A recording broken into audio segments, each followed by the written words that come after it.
Hi everyone. Today we're reading Asylum by Madelein Roux. How long has it been? Maybe 2+ years since I have shelved this novel, for lack of a better term.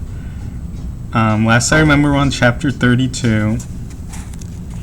I honestly don't remember too much other than I didn't like the novel, and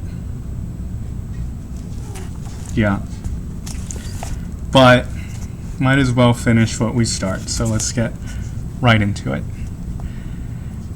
Not only was it beyond dark outside, the perpetual mist had turned into an oppressive drizzle. Dan felt the dampness soaking through the cuffs of his jeans. That, combined with the ever-refreshing clarity that came with distance from Brookline, made Dan pause. Would the church even be open at 8 o'clock on a Thursday? But he felt like he had to try. He needed to know if he was crazy, possessed, or the victim of an elaborate framing job, and right now his only lead was his possible connection to Warden Crawford. Rounding a curve in the path, Dan was relieved to see there were lights on in the church. Off to the right was the dense tunnel of trees through which Dan's cab had driven on that very first day. Dan broke into a jog as the drizzle became a steady rain. There was a tiny awning over the front doors of the church, and Dan huddled under it as best he could, first trying the door handles, and then, when they were locked, pounding loudly with his fists. "Coming, coming," came a faint voice. The doors swung inward to reveal a kindly-looking old man in a suit and tie. He came up to about Dan's shoulders, and he smiled warmly, even though Dan had clearly just interrupted him. "Well, come in, come in. I can't have you catching your death on the church doorstep." Dan stepped into a small vestibule with just enough room for a few long tables. He could see the open sanctuary through the arched doors beyond. "Now what brings you to Camford Baptist on this rainy Thursday, young man? I don't think I've seen your face in Sunday service." "No, I'm a summer student up at the college. I mean, I'm still in high school. I'm in the college prep program." "Ah, NHCP," he said, enunciating each letter to show he was in with the lingo. "I know it well. My granddaughter attended the program a few years ago." "Oh, cool," Dan said. He felt sort of awkward barging ahead with his question, but the man seemed content to stand here in the entrance and talk. "Well, sir, I'm sorry to bother you so late, but a friend of mine was here a couple days ago, and she said you helped her find some stuff about her aunt?" "Ah, you must mean Abby. Yes, lovely girl. Reminded me of my granddaughter, actually." "Well, I was sort of hoping you could help me with the same thing, I guess. I used to have family in Camford, too." "Is that so?" The pastor eyed Dan strangely, like maybe he didn't believe him. Dan decided he should take a page from Abby's book and just put everything out in the open. "The thing is, I'm not sure, to be totally honest. I was a foster kid for a while, and then I was adopted by my current parents. But there have been some weird things this summer that make me think I might have stumbled on my birth relatives here in Camford." "Let me guess. Daniel Crawford." The pastor's demeanor had turned solemn, almost icy. "Dan," he said defensively, "how did you know?" "It's a small town." "Dan," he said defensively, "how did you know?" "It's a small town, Mr. Crawford." And then, when Dan simply continued to look at him, he added, "Mr. Weathers is in my parish." It took Dan a second to realize he meant Sal Weathers. "Oh, that. Yeah, my trip to his house didn't go very well, but Mr. Weathers, thought I was playing a joke on him or something, and I wasn't, I swear. My name really is Dan Crawford, and I really did want to know about Brookline." "I believe you," the pastor said placatingly, his mouth a grim line. "But I think to Mr. Weathers, the idea that you might not have been joking would have been more frightening." "Oh, I see. Do you? How much do you know about what really went on up at Brookline?" "I know a lot more than they're telling us," Dan said defiantly. "Indeed."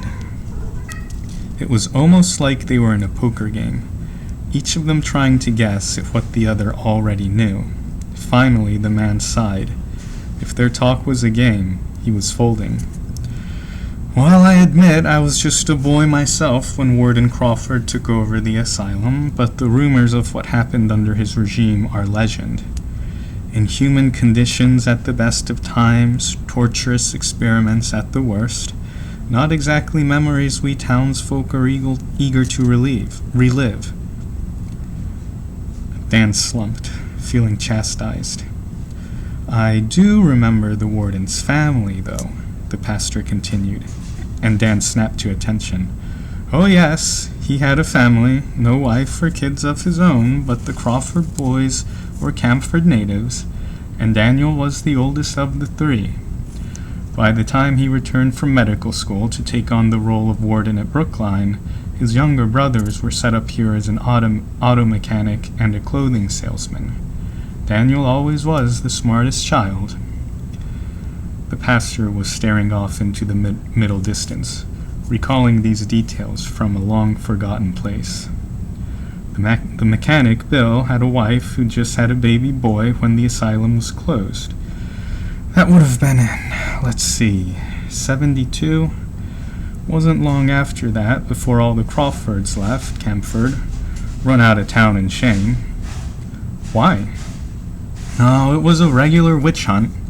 Daniel was put on trial, of course, and the more details that came out during the case, the more people were calling for all the Crawfords to leave, like they had bad blood or something. And what happened to Daniel? Well, he tried to plead insanity there for a while, and he had a compelling case, too. Some of the things he did in that dungeon, some of the reasons he gave. People were outraged, of course, but in the end it never came to a verdict. One of the other inmates got into his cell and killed him. Sounded like the locks on those cells weren't as tight as they could have been. Dan was stunned. "Wow," was all he managed to say. "Terrible thing," the pastor said. He still stood bearing the entrance to the sanctuary, so that Dan started to get the feeling that the preacher wanted him to leave. "Anyway, I can tell you right now, you're not going to find any of the Crawfords on our baptism registry. They were crossed off our records long before I became pastor here." "I guess I can see why," Dan said, though he found it curious that the pastor already knew that information. "Well, I guess I'd better go, but do you mind if I ask you one more question first?" "Not at all." "It's about Dennis Heimlein, the sculptor," Dan stammered. "I've heard some people say that he died the year Brookline shut down, but Mr. Weathers said that no one knows for sure what happened to him." "I'm afraid Mr. Weathers is technically correct there. We all assume Dennis Heimlein died, of course, given the nature of the things he must have endured at the asylum. But, while all the other patients were eventually accounted for, Heimlein's body was never found." Dan shuddered. Then, with a mutter of thanks, he turned to leave. "Oh, and Mr. Crawford," the pastor said, catching Dan by the elbow. "I hope you won't blame Sal for any grief he caused you. I think you can see why he would have gotten upset talking about all of this." "I definitely can. Thank you for all of your help, Mr. "It's Biddle," the pastor said, and his eyes looked grim. "Ted Biddle." Dan left the church feeling more distraught than when he'd arrived. He'd gone there for proof, a confirmation, but all he had now were more possibilities. His grandfather has possibly been an auto mechanic. Warden Crawford, who was possibly his great-uncle, had died in prison, while the sculptor was possibly still alive. And if Dan wasn't totally imagining the patient card Jordan had found in the basement, the Camford Baptist pastor was possibly related to another of Brookline's homicidal patients. He was only too happy to leave the church behind. But if it was raining before, it was absolutely pouring now. The gravel road outside the church was slushy and treacherous. Dan tried to point his flashlight ahead of him and run at the same time, but he kept twisting and slipping on loose rocks. He'd barely made it to the main path when he decided it was foolish to get all the way back in this weather. He ran off the side of the road to the dense protection of the forest. 2 steps in, and already the deluge was reduced to a few scattered drops that found their way through the limbs overhead, which crowded together like a tangle of fingers. Now, Dan just had to wait for a break in the downpour. A branch snapped behind him, loud even over the sound of the heavy rain. Dan turned just in time to see a deer darting through the maze of trees not 10 feet away. He let out a heavy sigh. "Just a deer, Dan. Calm down." But when he aimed his flashlight at where the deer had been, Dan saw a glint in the darkness, like a reflection on steel. At first he thought it could be some kind of animal trap or a path marker, until he saw the rope tied around it, pulled taut and stretching into the shadows, and realized it was a metal stake driven into the tree. "Hello?" Dan called, imagining a hunter who'd been stranded in the rain. But that was ridiculous. Who would be hunting this close to the school? "Anyone there?" Dan pulled out the pair of scissors from his pocket. They hardly made him feel any safer. Carefully, he stepped over the fallen limbs and riots of underbrush. He reached the tree with the stake in it, then shined his flashlight down the length of the rope. He still expected to find Ned at the end, waiting to catch an unsuspecting animal. Instead, he found a human hand. "Oh my God, oh my God, oh my God," he jabbered, shaking uncontrollably as he tried to take in what he was seeing in the careening beam of his flashlight. It was a man, his hands connected by ropes to 2 neighboring trees, pulled slightly behind him so that he was forced into a forward bow at the waist. "Are you all right?" Dan called, though he was already sure of the answer. He got up as close to the man as he dared. He was afraid to touch him, so sure that he would spring up and grab him or bite him like a zombie. But he forced 2 shivering fingers onto the man's neck. He waited for a pulse. Nothing. "Oh my God, oh my God." He moved to cut the ropes with his scissors, but then stopped himself. This was a crime scene, and he'd better not disturb it. At this proximity, Dan could finally make out the details of the man's face. He recognized this man. Sal Weathers.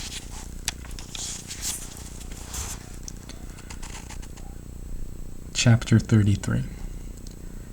Dan ran headlong through the rain, no longer caring that he was soaked to the bone. He needed to get back. He needed the safety of other people. He needed to tell the police what he'd found.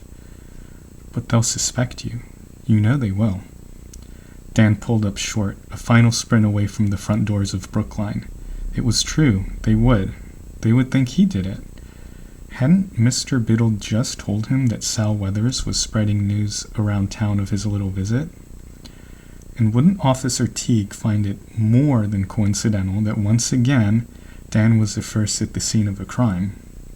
It hardly mattered that Dan hadn't blacked out or anything at all this time. The circumstantial evidence would be more than enough. "Play it cool, Crawford. No one knows where you are."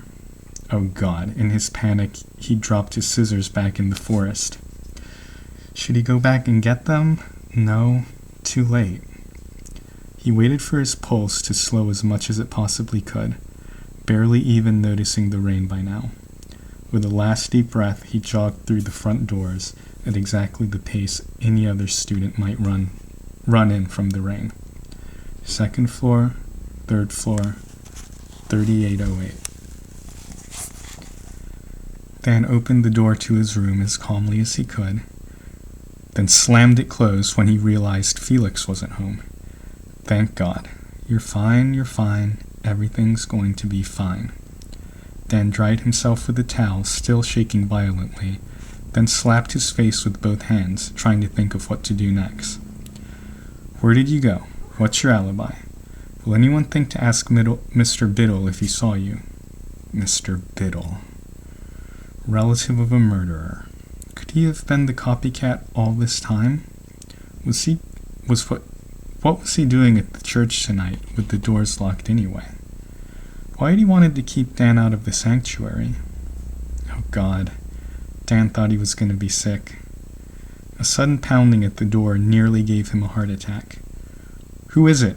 He shouted, his voice cracking on the last word. It's me, Jordan said. Open up. With one final glance in the mirror, Dan fixed his hair and tried to look something like normal. Out in the hall, Jordan was no better, a flustered ball of energy, scarf and spectacles. Come quick, Jordan said breathily. Abby's a total wreck. Abby? A total wreck? Of course, the phone call. Her father. Lucy. I take it that the call didn't go as planned, Dan said, following Jordan out into the hall. Not even a little bit. Hey, why are you all wet? Tell him you were in the shower. I was outside. Why were you outside? I went to scrounge for food. I was still hungry after the pie. Nice save, Dan. Bring an umbrella next time, doofus. They found Abby sitting on her bed, knees tucked up to her chest. Dan noticed the portrait of the girl that had once hung over Abby's head was gone. Hey, Jordan said, rushing in and taking the spot beside her. He put one arm over her shoulders. She was shaking uncontrollably as a fresh wave of sobs hit her. Calm down, Abs, and tell Dan what happened. I called him. And Dan, he was so mad. I've never heard him yell like that. He was yelling, and then he got so quiet, which was worse. She paused, out of breath, and then sniffled, her sobs slowing for the moment. Maybe I got it all wrong. Abby peered up at him, brown eyes, glossy with fresh tears. Should I have just kept my mouth shut? I don't know, Abby. I don't know. I'm not sure, Abby, really. I don't know your dad. Abby stopped crying just long enough to stare at him. Jordan gave him a look like he had lost it. If only he knew. All I know is that you had the best intentions, and you can't get mad at yourself for that. Exactly, Jordan chimed in. Your dad'll come around eventually.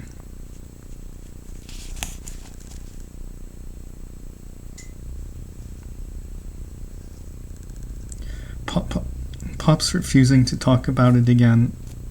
Understandably, I guess. I mean, I tried to explain, but he said I was sick. Delusional for even bringing it up. Jordan pointed to the box of tissues on her desk, and Dan retrieved them. He doesn't understand, and I didn't do it to be mean. It's his sister. I thought he would be happy.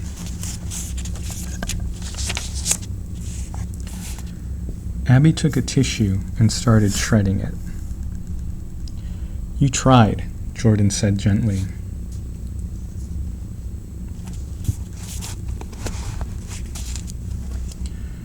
You tried, Jordan said gently. You tried, and that's all that matters. He probably just needs some time to think it over. Jordan's right. What the hell was that? Dan had gone to sit on Abby's desk, but he stopped hearing a rustling outside the door. Shh. Dan pressed his finger to his lips. A tiny square of paper appeared under the door. That's not possible, he babbled. You were the one writing the notes. No one else. It was you all along. Who the hell is this? Dan threw open the door, but he was a second too late. The corridor outside lay empty. He bent down and picked up the note, unfolding it with a familiar sick feeling in his stomach. At least the handwriting on the note wasn't the spidery script of the warden.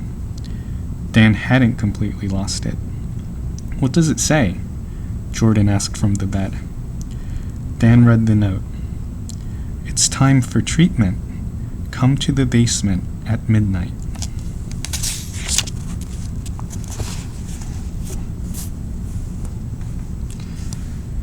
Chapter 34.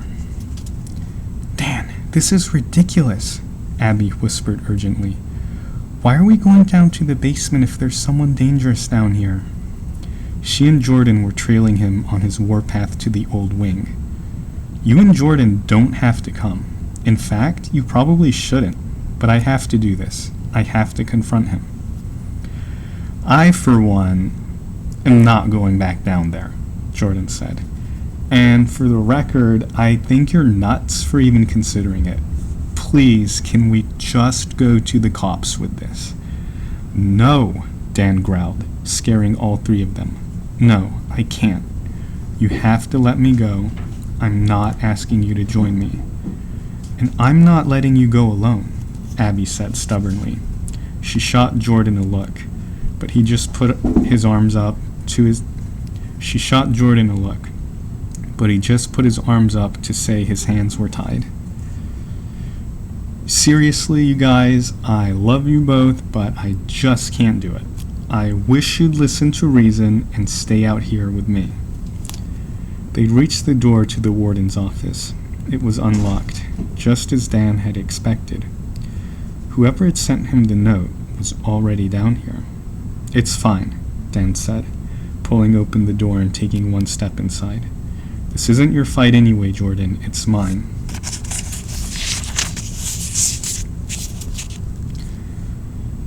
Before following him inside, Abby darted after Jordan, giving him a squeeze and then a kick in the shin. This gesture seemed to sum up their trio nicely. "I'll be seeing you soon, butthead," she whispered over her shoulder. "You better," Jordan called back. Dan tugged Abby along. "See, that's suspicious. I'm sorry to interject. That's suspicious that Jordan is not going with them. But who knows?" Dan tugged Abby along, anxious to confront whatever was coming. One way or another, Dan tugged Abby along, anxious to confront whatever was coming. One way or another, they would find out who had been terrorizing them, be it ghost or copycat or what. Reception was, of course, deserted, silent, and cold. They walked the now familiar path to the warden's office. Dan remembered the weird email he'd received during his date with Abby. Roux, patient 361, question about Thursday's session. For 2 more hours. It was Thursday night. "Dan?" He looked up to find Abby staring at him, a tiny worried smile on her lips. He shouldn't have been involving her in this. She should have been upstairs in bed, safe and warm, away from whatever madness lurked down here. But he couldn't think of anyone he'd rather have at his side. "Let's go," he said. He shivered, convinced someone was just on their heels, breathing tendrils of hot air down his neck. Whenever he glanced behind, there was no one there, yet he couldn't shake the feeling that they were being watched and followed. Dan and Abby ducked behind the filing cabinet and through the gap in the wall. The darkness was heavy, impenetrable, but Dan tiptoed ahead, turning to make sure she made it safely through the passage. She squinted into the shadows. There was nothing unusual about this room either. The alphabetical cabinets were all in their correct places, and the familiar moldy chill blustered up from the stairwell to the right. Abby put her foot on the first stair, looking braver than Dan felt. Was it always this dark? Dan wondered. "Yes," Abby said wryly, tapping her cell phone against her head. You just have to point your flashlight up instead of at the floor. That doesn't do much. Dan swung the beam of his light around to emphasize his point. I still can't see a damn thing. Dan joined her on the stairwell, shining his light down into the bleak tunnel. Abby grabbed his hand as they took one step at a time, stopping halfway to pause and listen. There was nothing to hear but the hushed sounds of their own breathing. This was part of the killer's plan, he thought, as they turned the corner at the bottom of the stairs and continued into the long hallway of empty cells. The descent was its own torment. He could feel his body wanting to go faster, rush, adrenaline flooding his senses, but he knew they could be ambushed at any moment. Vigilance might be their one line of defense. They moved back down to the row of abandoned cells, each of them casting their glances in every direction. This way they could make sure they weren't being followed and weren't going to stumble over any of the gurneys and debris littering their path. Dan peered into each room as they passed, taking mental stock of what should be in each one. Near the end of the row, he stopped, staring at a floor that was empty but shouldn't be. Not only did he distinctly remember an object of some sort, there was a spot in the dust where that object had been. What is it? What's missing? Dan held his breath, a fragment of a memory, a delicate song returning. The music box was no longer where he left it. He didn't even see shards of porcelain. Someone has been here. Shit, he whispered. What? Abby whirled to face him. What's wrong? Someone was here, he said. Or someone is. No sooner than he'd spoken the last word than he heard a shrieking metallic scrape overhead. They froze, and for a long moment Dan wondered if it was a pipe bursting in the ceiling or else. Abby snapped into action, sprinting back the way they'd come. He followed, realizing a second later what must be happening. It was the file cabinet. Someone was trying to trap them inside. Abby raced ahead, scrambling up the stairs as she took them 2 and 3 at a time. But they reached...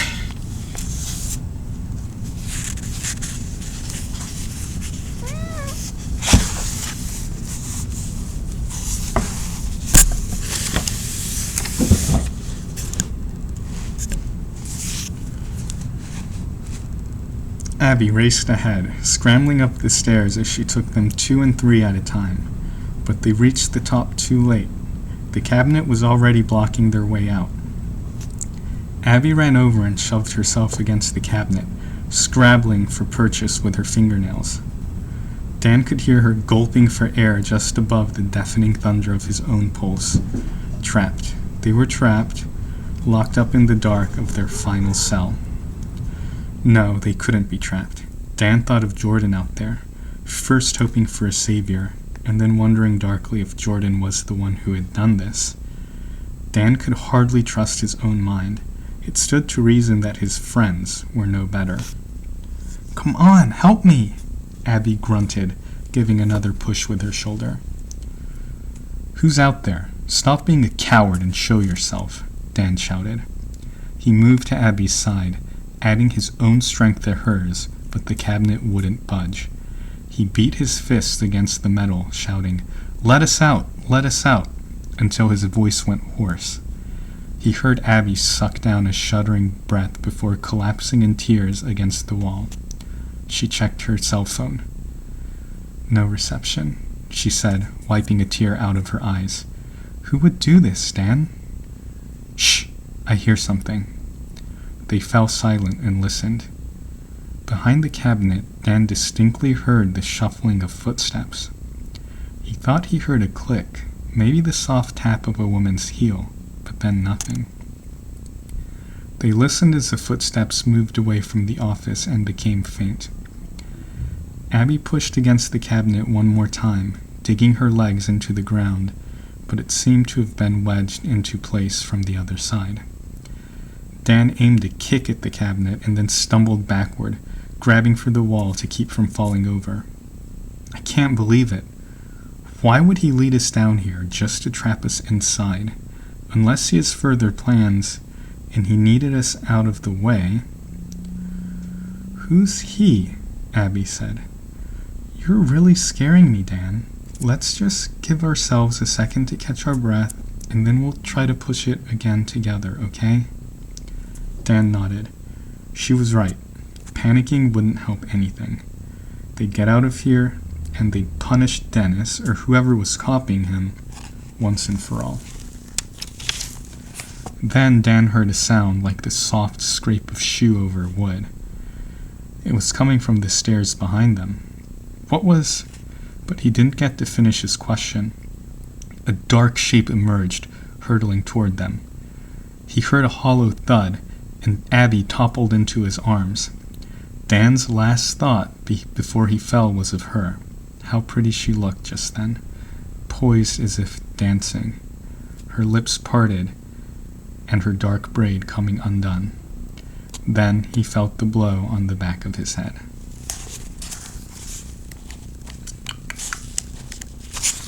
One, two, three. So there are 3 chapters left, and they're pretty much at the climax. So in these next 286 to what? I'm not going to split 286 to 310. That's 24 pages, right? Yeah, 24 pages. In these next 24 pages, what has to happen is we have to address the climax. And typically, I guess this is a horror YA novel. A lot of horror novels will end at the climax or right after the climax, because oftentimes in horror something terrible will happen and that's the end. So I'm wondering, I know this is a series by chance, so I don't assume they're gonna die, or I don't assume there's going to be some huge twist at the end, but given that there's only 24 pages left, I'm assuming, or I would typically assume there was some big twist, or we're actually at the end of the book.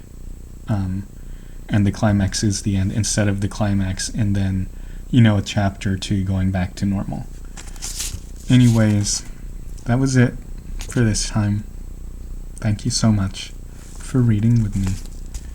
Have a great evening.